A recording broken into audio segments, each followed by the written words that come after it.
D'accord, donc je vous salue déjà dans le nom de Jésus. Je vais prier. Avant de commencer, je vais prier.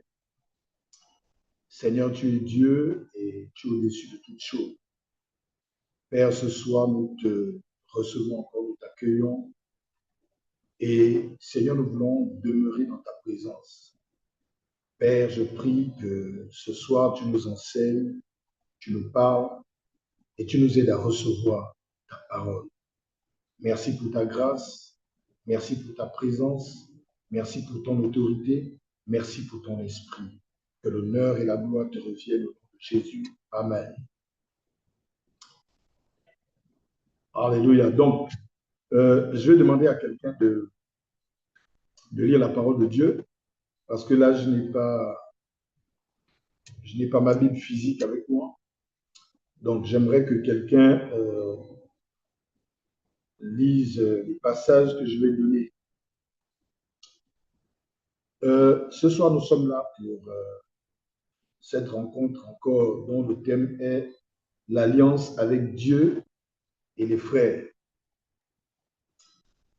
Et comme nous le savons, Gilgal, comme il avait déjà été dit par le prophète Constant, que Gilgal est le point de transition, le point d'entrée dans une nouvelle saison avec Dieu. Mais c'est surtout un point d'expérience. C'est un lieu où il y a eu beaucoup d'expérience. Un lieu où les enfants d'Israël ont traversé le Jourdain et se sont arrêtés à cet endroit. Et de là, Dieu a décidé de les garder d'abord avant de leur permettre d'avancer, d'aller plus loin. Alors pour ce soir, j'aimerais que quelqu'un lise dans Josué chapitre 5, Josué chapitre 5, du verset 2 au verset 8. Si quelqu'un peut lire, pour moi, s'il vous plaît. Josué chapitre 5 à partir du verset 2. En ce temps-là, l'Éternel dit à Josué, fais-toi des couteaux de pierre et circoncis de nouveau les enfants d'Israël une seconde fois. Josué se fit des couteaux de pierre et il circoncit les enfants d'Israël sur la colline d'Aralot. Voici la raison pour laquelle Josué les circoncis. Tout le peuple sorti d'Égypte, les mâles, tous les hommes de guerre étaient morts dans le désert pendant la route après leur sortie d'Égypte. Tout ce peuple sorti d'Égypte était circoncis, mais tout le peuple né dans le désert pendant la route après la sortie d'Égypte n'avait point été circoncis.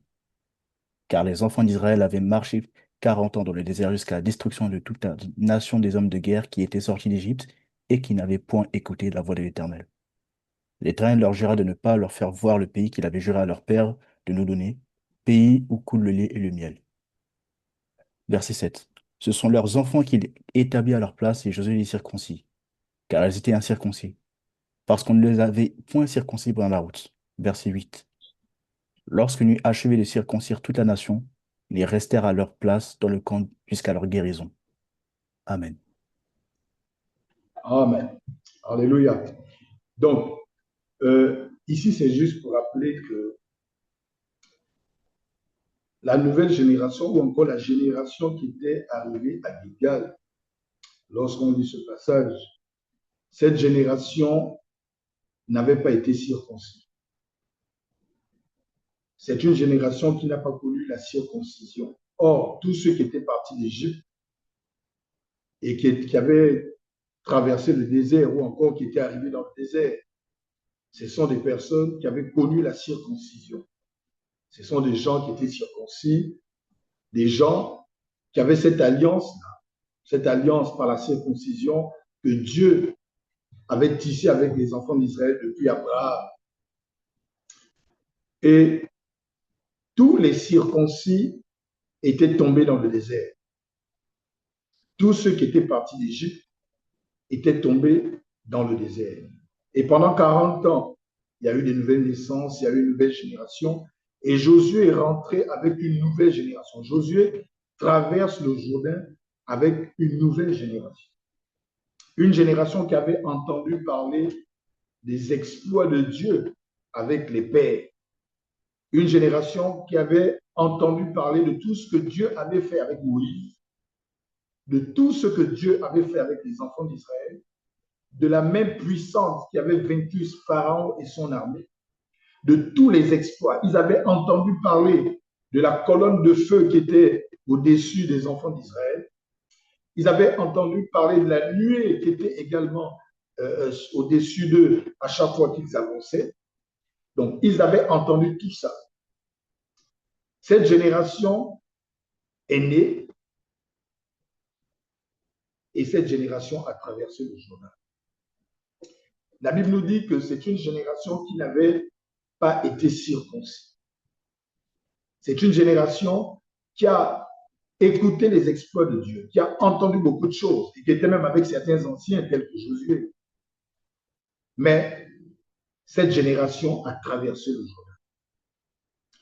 Cette génération est arrivée à Gilgal, a campé avec Josué et tous les autres qui étaient là. Et Dieu, sachant que ce lieu était un lieu stratège, et dans ce lieu de Gilgal, il a voulu en fait les préparer pour des nouvelles conquêtes, parce qu'après Josué est rentré avec les enfants d'Israël dans la conquête des nouvelles terres, dans la conquête des terres qui avaient été promises par Dieu. Mais Dieu ne pouvait pas déjà les envoyer comme ça si quelque chose n'avait pas été fait. Dieu ne pouvait pas leur permettre d'aller de l'avant, de continuer à avancer si cette génération-là n'avait pas subi quelque chose ou encore n'avait pas tissé quelque chose avec Dieu. C'était une alliance. Et l'alliance passait par la circoncision. Et Dieu demande à Josué de circoncire tous ceux qui étaient rentrés, donc la nouvelle génération, parce qu'elle n'avait pas connu la circoncision. Parce qu'elles ne savaient même pas ce que c'était, même si elles avaient entendu parler de ça. Parce que la circoncision est une expérience. C'est une expérience qu'on vit. Nul ne peut mieux parler de la circoncision en dehors de ceux-là qui ont connu la circoncision, qui ont expérimenté la circoncision, la douleur de la circoncision. La partie où on attend avant la guérison. Il n'y a que ceux-là qui ont subi la circoncision qui connaissent la douleur, la valeur de la circoncision. Et chez nous en Afrique, lorsque quelqu'un passait par la circoncision, on disait, et pas qu'on disait, on dit toujours, parce que c'est le cas, on dit qu'il est devenu un homme. À l'époque, les circoncis, c'était des personnes qui avaient atteint un certain âge.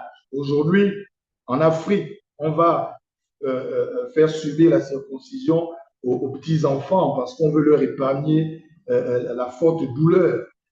Mais à l'époque, justement, il fallait déjà être assez grand pour connaître la douleur de la circoncision. Et c'est ça qui faisait venir les garçons des hommes. On disait, tu es devenu un homme parce que tu es passé par, tu as vécu cette expérience. Tu as connu la douleur de la circoncision. Et Dieu sort une nouvelle génération avec Jésus. Dieu regarde la génération, mais la génération, en cette génération, il manque quelque chose. En cette génération, il manque une chose, la circoncision. Et Dieu interpelle Jésus.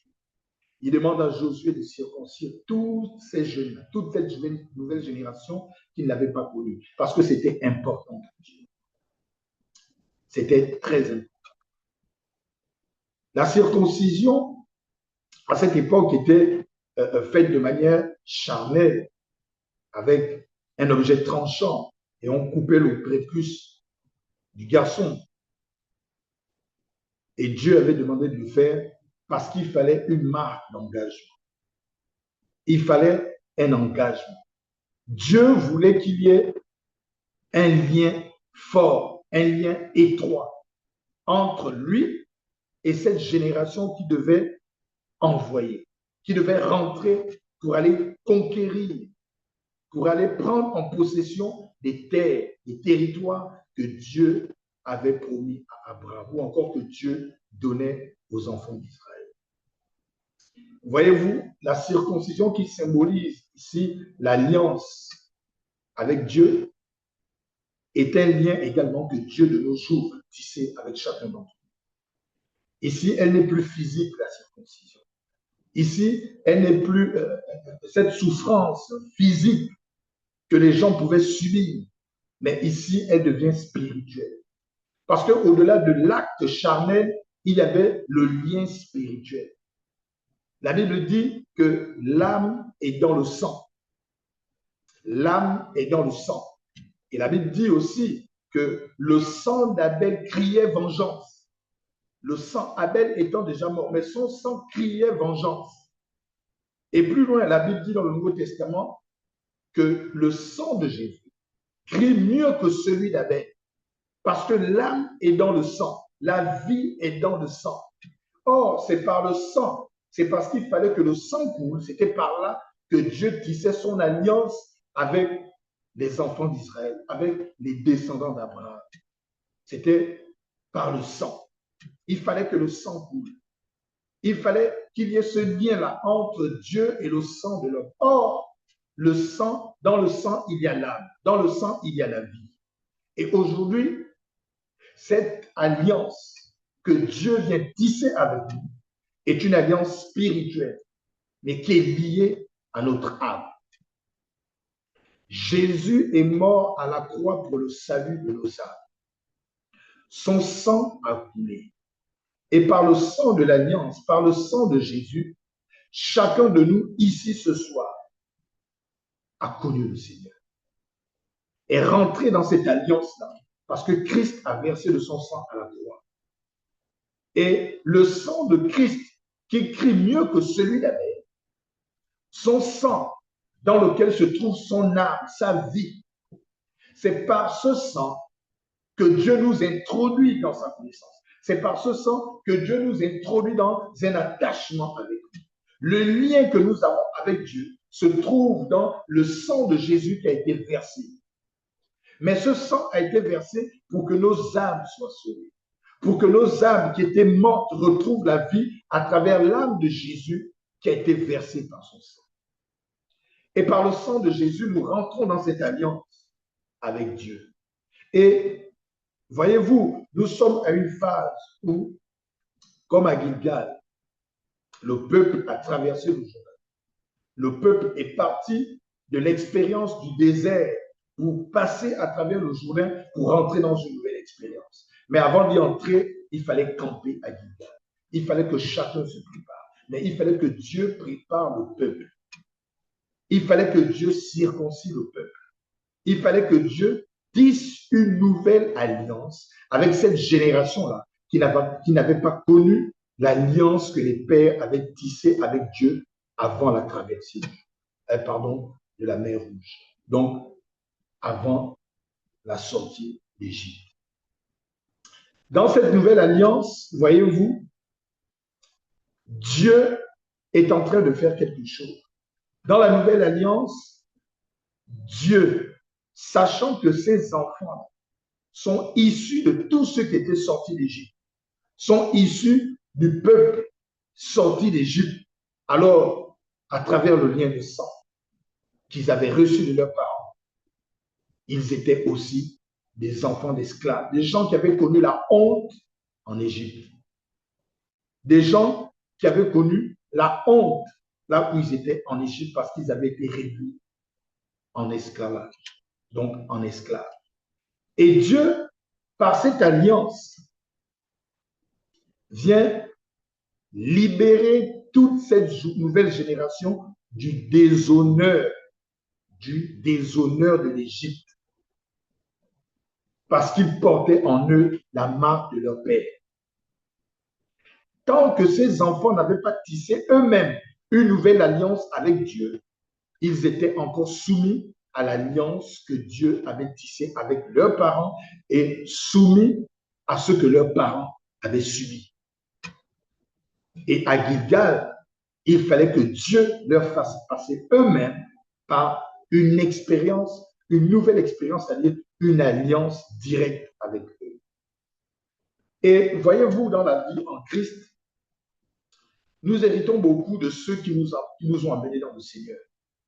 Nous héritons beaucoup de ceux-là qui nous ont entraînés en Christ. Et c'est bien parce que ça crée un lien entre nous et eux. Mais au-delà de ce lien, Dieu veut que chacun vive une expérience particulière avec lui. Au-delà de tout ce qu'on a emmagasiné, au-delà de tout ce qu'on transporte de nos pères, de ceux-là qui nous ont emmenés, ceux-là qui nous ont fait traverser la mer Rouge, qui nous ont sortis d'Égypte pour nous amener dans le désert et pour nous amener jusqu'à Canaan, il arrive un moment où on se retrouve à Gilgal, où on a traversé le Jourdain, où on a traversé le Jourdain et on arrive à Gilgal, et Dieu veut maintenant qu'à partir de cet instant, on vive aussi une expérience qui va nous amener à aller de l'avant. Une expérience où, au-delà de ce que nos pères nous ont enseigné, au-delà des expériences héritées de nos pères, nous aussi, nous puissions dire, nous avons aussi vécu avec le Seigneur. Mais pourquoi Dieu nous fait passer des expériences? C'est pour que nos cœurs s'attachent davantage à lui. Aussi longtemps que les enfants demeureront dans les expériences de leur père, ils ne comprendront pas l'importance de l'attachement de leur père envers Dieu. Ils sauront que c'est important, mais ils ne comprendront pas pourquoi c'est important. C'est parce qu'ils auront vécu eux-mêmes l'expérience.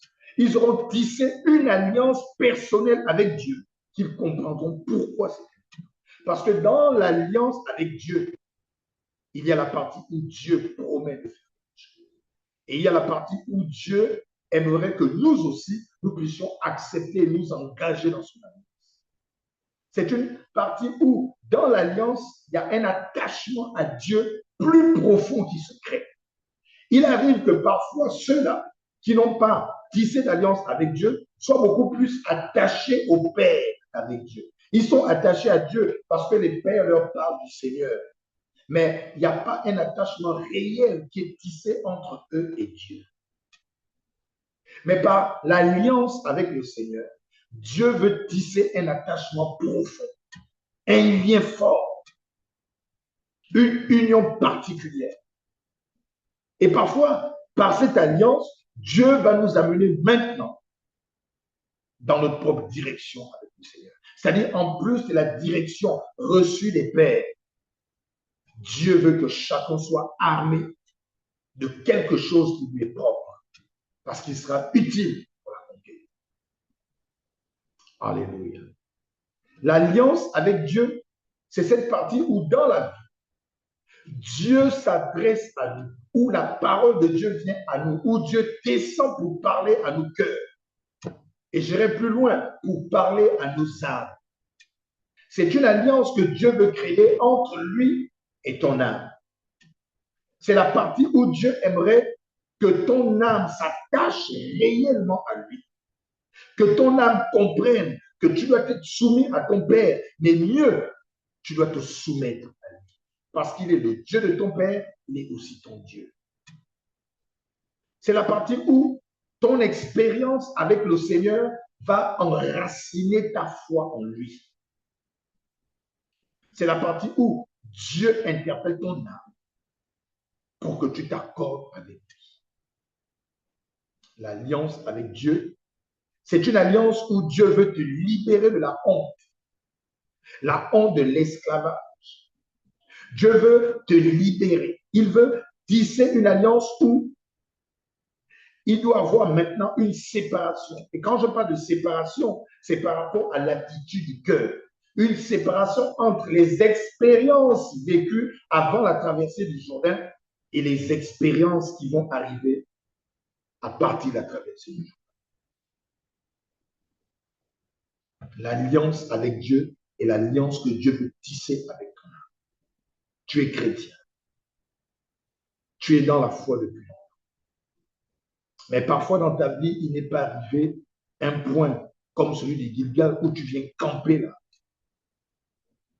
Et Dieu parle à ton cœur parce qu'il veut que tu rentres dans une nouvelle dimension. Il veut que tu ailles plus loin que ce que tu as déjà. Et le Saint-Esprit parle à ton cœur parce que Dieu veut que ton cœur, ton âme aille plus loin que ce que tu as déjà. Mais tout passe par un engagement plus profond. Un lien fort qui va se créer entre toi et Dieu, mais par ton âme. Jésus est mort à la croix pour nos âmes. Ce sont nos âmes qui s'attachent à Dieu et non nos corps. Ce sont nos âmes qui regardent la direction vers laquelle Dieu veut nous emmener. Notre homme intérieur, le nouvel homme, est lié à l'âme. Et Dieu veut que maintenant nous puissions rentrer dans une nouvelle dimension avec lui. Mais ça passe par une alliance.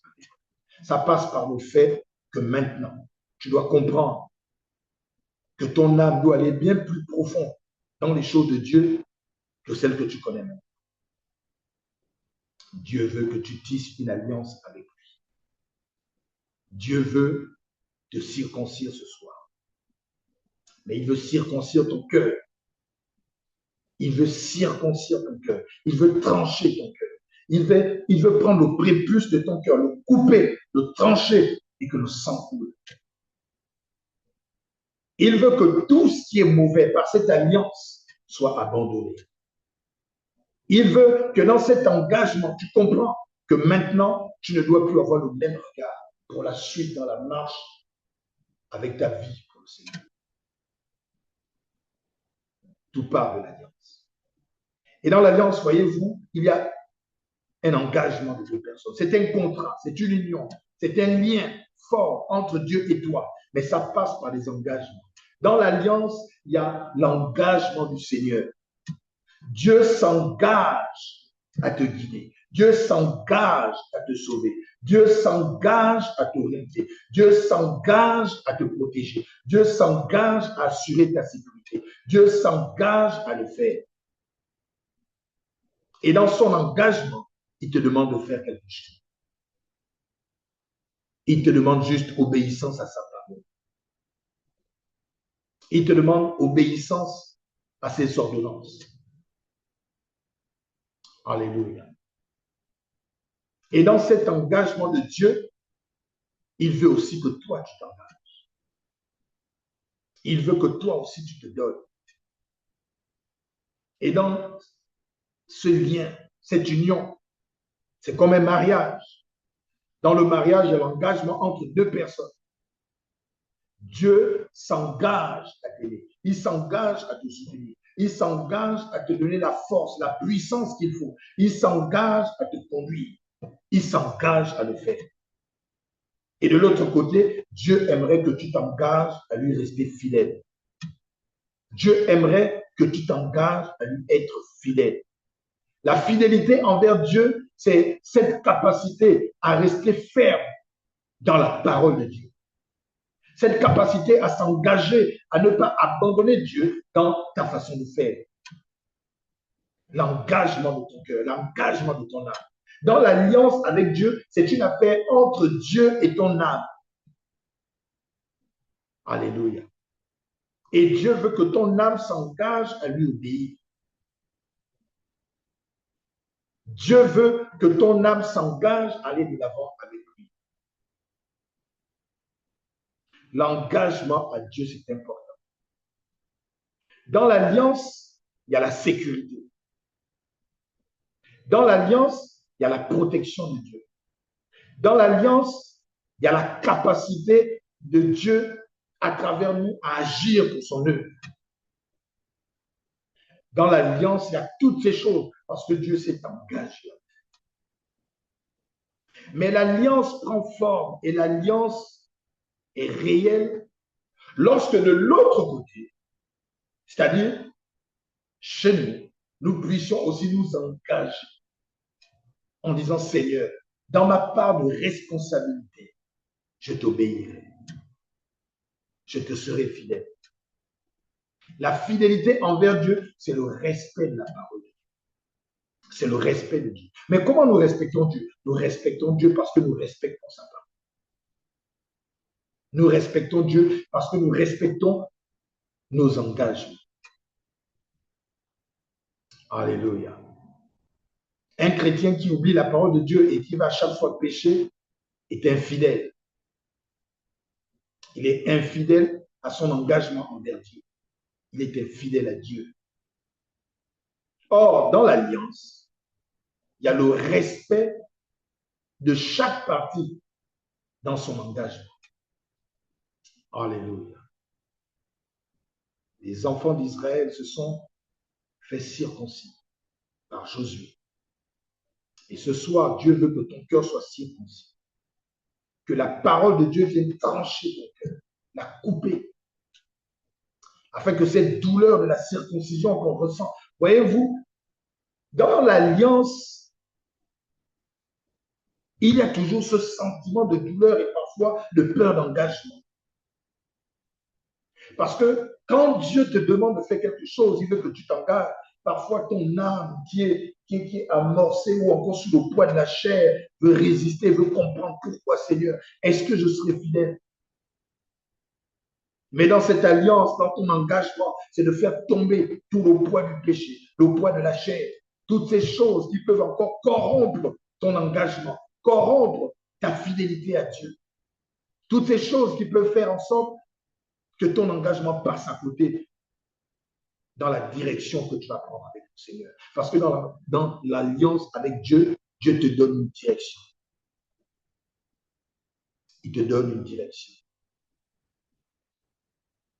Et dans l'engagement personnel, c'est-à-dire au-delà de tout ce qui est corporatif, il y a aussi une alliance personnelle.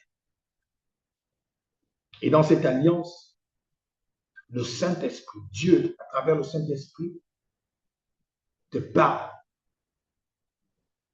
Il te dit ce qu'il veut faire de toi. Il te dit ce qu'il veut faire avec toi.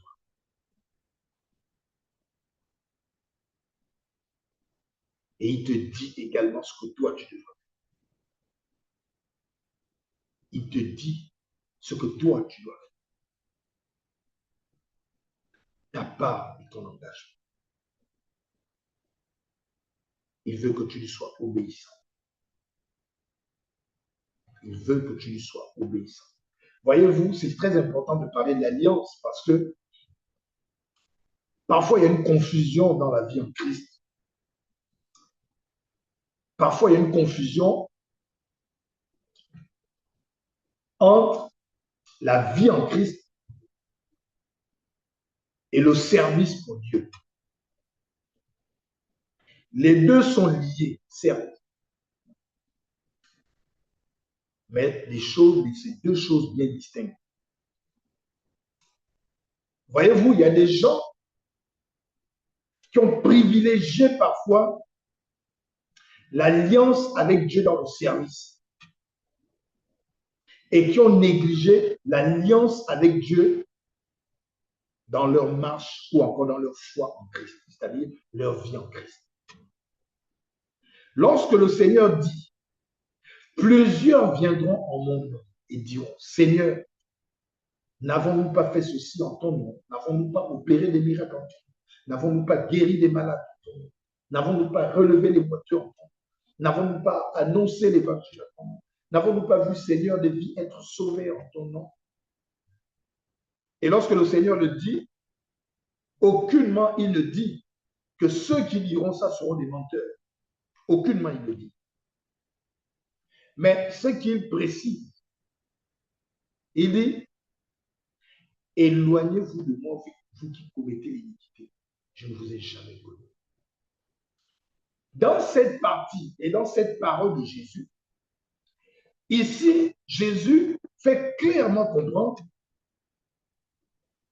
que être à son service, c'est une chose, et mener une vie en Christ en est une autre. On peut être dans le service, respecter l'alliance avec Dieu dans le service et voir Dieu toujours à l'œuvre. Mais dans la vie en Christ, on est devenu infidèle. C'est-à-dire, on ne respecte plus la parole de Dieu. Il y a des gens, ils vivent dans le péché.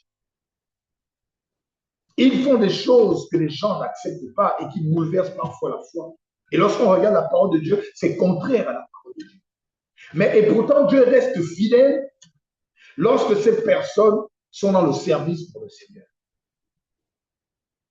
C'est parce que justement, Dieu, Jésus, à travers cette parole, lorsqu'il parlait, il fait la distinction entre ma vie en Christ, qui a commencé au moment où Mon âme s'est attachée dans une alliance. Par le sang de l'alliance qui a été versé sur la croix par Jésus. C'est-à-dire cette alliance-là, où mon âme s'est donnée à Jésus. Je suis né en Christ. Cette alliance que j'ai eu à faire, c'est là où ma vie en Christ commence. Mais parfois, mon service pour le Seigneur ne commence pas là. Parfois, l'alliance que Dieu tisse avec moi, dans l'œuvre du Seigneur, dans une direction bien particulière, dans un service bien particulier, parfois, ça ne commence pas au moment où je tissais cette alliance-là entre le Seigneur et mon âme qui s'était engagée à le servir. Parfois, c'est après, comme avec les enfants d'Israël, ils ont traversé le Jourdain. Et ils arrivent là. Est-ce qu'ils n'étaient pas déjà en contact avec la parole de Dieu? Si, depuis le désert. Mais ils ont traversé le Jourdain avec Jésus. Et ils arrivent, ils campent à Gilgal. Et à Gilgal, le Seigneur intervient par Josué en demandant de circoncire cette génération parce qu'elle n'avait pas été circoncis. Dieu dit qu'il veut bâtir une alliance avec cette nouvelle génération. Donc, dans la vie, parfois, au moment où le Seigneur, comme ce soir, Dieu veut certainement tisser une nouvelle alliance. Mais ce n'est pas là que ta vie en Christ a commencé. Ce n'est pas ce soir, c'est bien avant. Mais il y avait déjà une alliance qui avait été tissée avec Dieu. Une alliance qui engageait ton âme dans une vie en Christ, dans une marche avec le Seigneur. Alléluia. Les disciples de Jésus avaient été appelés par le Seigneur. Ils ont été appelés par le Seigneur, chacun à son tour, et ils étaient avec lui. Ils ont marché avec le Seigneur pendant 3 ans. Ils ont tissé une alliance avec le Seigneur. Et c'est pour ça d'ailleurs qu'ils étaient ses disciples. Ils ont reçu ses enseignements parce qu'ils avaient tissé une alliance. Mais Jésus, avant de partir, leur dit, mais vous recevrez une puissance. Le Saint-Esprit survenant sur vous et vous serez mes témoins. Ici, une nouvelle alliance allait être tissée entre les disciples de Jésus et Jésus qui était revenu sous la forme du Saint-Esprit par la puissance de Dieu. Et le jour de la Pentecôte, cette alliance est revenue, a été tissée, cette alliance maintenant, dans une nouvelle vie de puissance avec le Seigneur. Dans une nouvelle vie où ces mêmes disciples qui marchaient déjà avec Jésus devaient rentrer dans une belle alliance où Dieu maintenant s'engageait à les conduire dans un service de puissance. Ce que j'ai envie de dire, c'est que ce soir, pendant que nous sommes dans ce travail, il est important de comprendre qu'au-delà de l'alliance que nous devons tisser avec le Seigneur qui engage nos vies dans un ministère de puissance pour aller conquérir de nouvelles terres, pour entrer dans une conquête avec Dieu, il est important que la barre soit affermie. Il est important de ne pas aussi négliger ta vie avec le Seigneur, ta marche avec Dieu, parce que ton salut dépend de ça. Alléluia. Alléluia. Merci Seigneur. Alors à Gilgal, que tu tisses une nouvelle alliance avec le Seigneur. Dieu va t'interpeller. Dieu parle à ton cœur. Et peut-être même qu'avant cette rencontre de ce soir, au fond de toi, tu sens déjà le Seigneur qui veut t'emmener dans une belle direction. Parfois, tu sens que Dieu veut t'amener quelque part, mais les choses ne sont pas encore claires en toi. Mais dans ton cœur, au fond de ton âme, tu sens que ça brûle. Tu sens que Dieu veut t'emmener quelque part. Et parfois, de manière claire et audible, le Seigneur te parle. Mais parfois, il ne te parle pas de manière audible, il te parle à l'intérieur de ton cœur, par sa douce voix. Et dans cette alliance où il s'engage, il veut que tu t'engages dessus. Il va te donner des instructions. Dans l'engagement avec le Seigneur, il y a des instructions de Dieu. Dans l'alliance avec le Seigneur, il y a des instructions. Dieu s'engage à agir et il nous donne des instructions que nous devons obéir. Que le Seigneur te parle, que le Seigneur te donne toutes les instructions nécessaires pour que tu t'engages avec lui. Alléluia. Que le Seigneur parle à ton cœur. Que le Seigneur parle à ton âme. Qu'il parle au plus profond de ton âme. Et que les choses soient claires dans ton esprit avant de t'engager. Et si tout est déjà clair, engage-toi. Il a appelé Ésaïe, il a dit, qui enverrai-je? Ésaïe dit, me voici Seigneur. Ce jour-là, Ésaïe a vu Dieu agir dans sa vie comme il n'avait jamais vu auparavant. À la mort du roi Osias, il a eu une vision. Il a vu le Seigneur assis sur le trône et les pans de sa robe remplissaient le temple. Et ce jour-là, Ésaïe a vu un ange du Seigneur qui est venu pour purifier ses lèvres avec une brève. Ésaïe n'avait jamais vécu une telle expérience. C'était une nouvelle alliance avec le Seigneur. Alléluia. Engageons-nous. Alléluia. Au-delà de l'alliance avec le Seigneur à Gilgal, parce que je m'inspire de ce qui s'est passé à Gilgal, nous allons lire Josué chapitre 4, du verset 18 au verset 24. Si le frère peut lire, Josué chapitre 4, du verset 18 au verset 24. Josué chapitre 4 du verset 18 au 24. Je lis.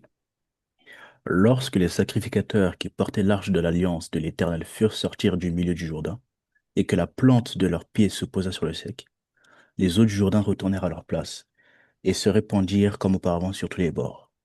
Le peuple sortit du Jourdain le 10e jour du premier mois, et il campa à Gilgal, à l'extrémité orientale de Jéricho. Josué dressa à Gilgal les 12 pierres qu'ils avaient prises du Jourdain. Il dit aux enfants d'Israël, lorsque vos enfants demanderont un jour à leur père que signifient ces pierres, vous en instruirez vos enfants et vous direz, Israël a passé ce Jourdain à sec. Car l'Éternel votre Dieu a mis à sec devant vous les eaux du Jourdain jusqu'à ce que vous eussiez passé, comme l'Éternel votre Dieu l'avait fait à la mer Rouge, qu'il mit à sec devant nous jusqu'à ce que nous eussions passé. Verset 24. Afin que tous les peuples de la terre sachent que la main de l'Éternel est puissante, et afin que vous ayez toujours la crainte de l'Éternel, votre Dieu. Amen. Amen. Alléluia. Donc ici, nous allons parler de l'alliance maintenant, la deuxième partie, l'alliance avec les frères. Dans ce passage qu'on vient de lire, les enfants d'Israël ont traversé le Jourdain. Ils ont connu ce qui s'était passé dans le désert. Ils ont été là-bas. Et puis, ils ont tellement entendu parler de ce qu'on avait dit de leur père. Ils avaient traversé la mer. Ils avaient vu le bras de Dieu à l'œuvre, qui avait vaincu Pharaon. Ils ont entendu parler de ça. Ils n'ont pas vécu ça. Parce que c'était une nouvelle génération. Et puis, ça avait nourri les cœurs et ils ont grandi avec ça. C'était des histoires. Ça faisait partie de leur vie. C'était même devenu comme une culture. C'était là en eux. Et puis, arrive le moment où Dieu demande aux enfants d'Israël de traverser le Jourdain. Un peuple conduit par Josué. Dieu donne toutes les instructions nécessaires à Josué. Et les enfants d'Israël, sous la conduite de Josué, se mettent à traverser le Jourdain. Ils ont vu Dieu fendre le Jourdain en deux.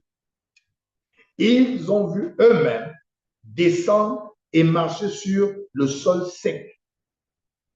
C'était extraordinaire. Ce qui est sûr, c'est que dans leur tête était peut-être revenu le souvenir des histoires qu'ils avaient entendu parler de leur père lorsqu'ils avaient traversé la mer Rouge à l'époque. Et ils ont réalisé qu'à bon, donc c'est comme ça que c'était. Ah, d'accord. Donc on peut mieux comprendre maintenant ce qu'on nous a raconté. Ah, donc ce n'était pas des histoires. Maintenant, c'est vrai qu'on a cru, mais on avait quand même le doute. Est-ce que vraiment Dieu avait fait? Ah, là, maintenant, on peut comprendre. Alléluia. C'est-à-dire, tous ensemble, ils ont vécu ça. Cette génération a expérimenté ça avec Josué, avec les anciens, avec tout le monde. Et puis, ils ont traversé le temps. Et ils se retrouvent là à Gilgal. Et lorsqu'ils sont à Gilgal, ils sont émerveillés certainement. Et là, c'est sûr que chacun essaie de revenir ou encore faire passer dans son esprit, dans son âme, dans ses pensées, ce qu'ils viennent de vivre, ce qu'ils viennent d'expérimenter.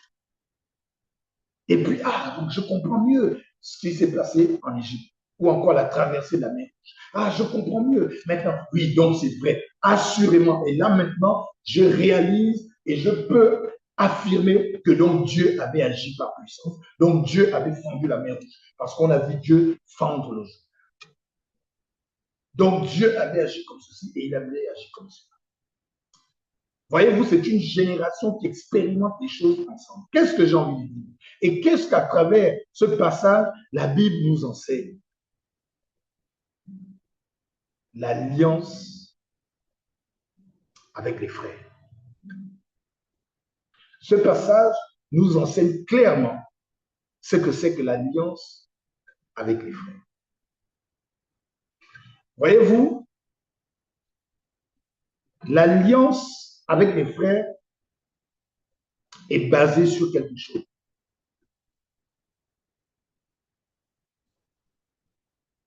Elle est basée sur quelque chose.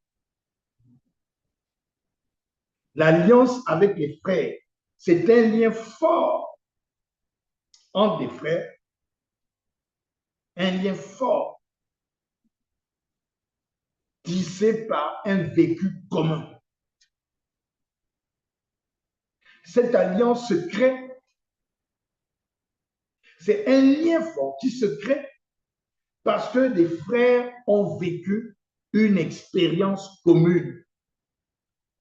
La traversée du Jourdain, ce qu'ils ont vu Dieu faire, ils ont mieux réalisé la puissance, la grandeur de Dieu.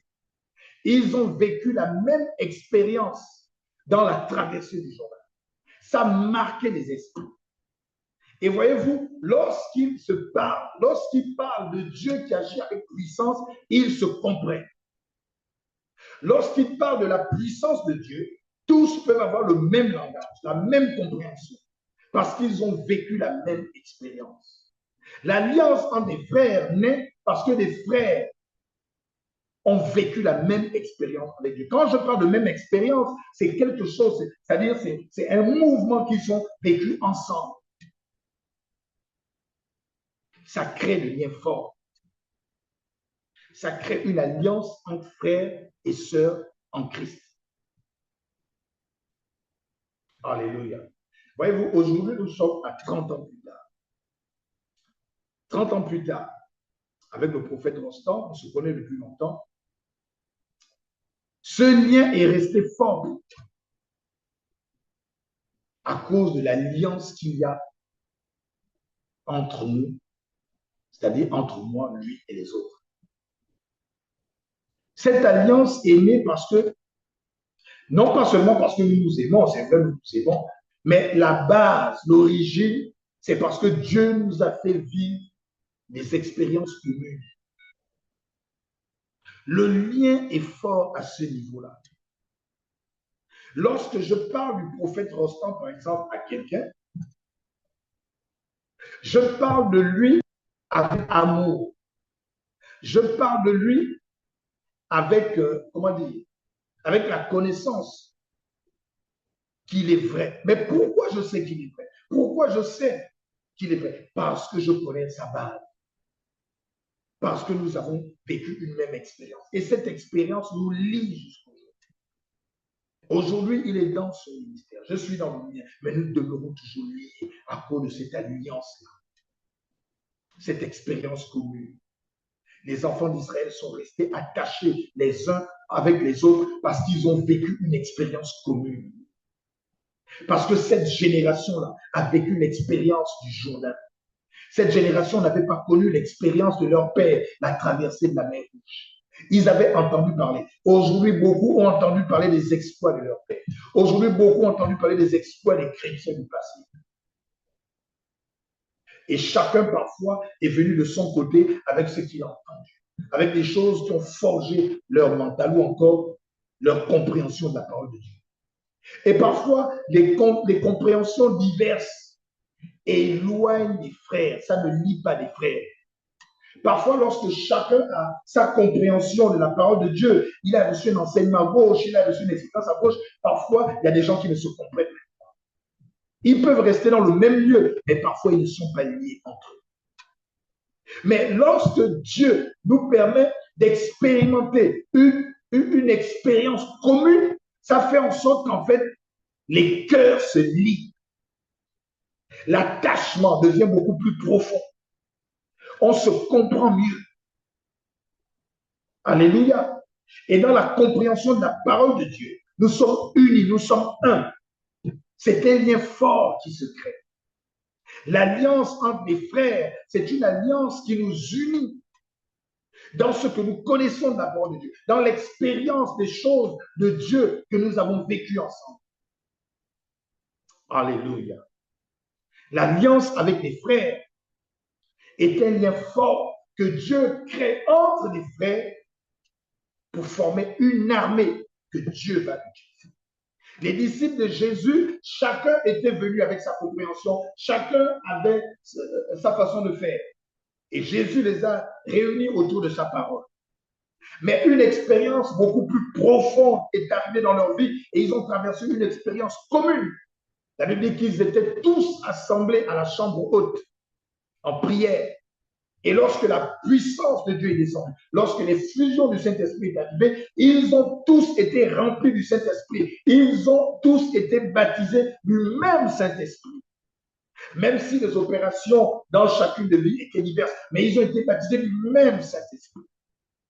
Et pour cela, ils étaient tous attachés les uns aux autres, autour de la parole de Dieu, autour de Christ et de le corps. La Bible dit que là où sera le corps, là se rassembleront les aigles. Là se rassembleront les futurs. Parce que le corps qui est Christ est là et les aigles viennent pour se rassembler. Ils sont tous réunis autour du corps et ils mangent le même corps. Parce qu'ils mangent le même corps, alors ça les unit. Ils vivent la même expérience. Alléluia. L'expérience qu'on vit avec le Seigneur peut aussi être des enseignements que nous recevons parfois du leader. La parole que Dieu a mis en lui et qu'il déverse en nous, parfois ça nous amène à vivre une expérience commune et nous sommes un. L'alliance avec les frères. Et ça crée un amour profond entre les frères. Le lien fraternel. Le lien fraternel. Alléluia. Alléluia. Et ce soir, je vous encourage, j'encourage chacun d'entre nous à comprendre l'importance de la présence des frères et du corps de Christ. C'est important. Ne soyons pas des chrétiens isolés. Ne soyons pas des chrétiens qui n'ont aucune base et aucune expérience avec les autres. Parfois, on se sent exclu parce qu'on n'a vécu aucune expérience commune avec les frères. Et on a l'impression qu'on est exclu. Mais voyez-vous, l'alliance avec des frères qui fait qu'on subisse ou qu'on vive la même expérience est importante parce que ça vient résoudre aussi le phénomène actuel où quelqu'un est avec des frères, mais il est emporté à gauche et à droite et il subit des enseignements, il subit la puissance, son âme subit la puissance des enseignements qui viennent à gauche et à droite et parfois ce sont des enseignements qui nous éloignent du corps. Et puis on commence à résoudre. Et pourquoi? Parce qu'on ne s'abreuve pas à la même source. Parce qu'on n'a pas vécu la même expérience. Alléluia. Alléluia. L'alliance avec les frères. C'est une alliance qui est tissée, un lien profond, un lien fort, qui est tissé entre les frères parce qu'ils ont vécu la même expérience.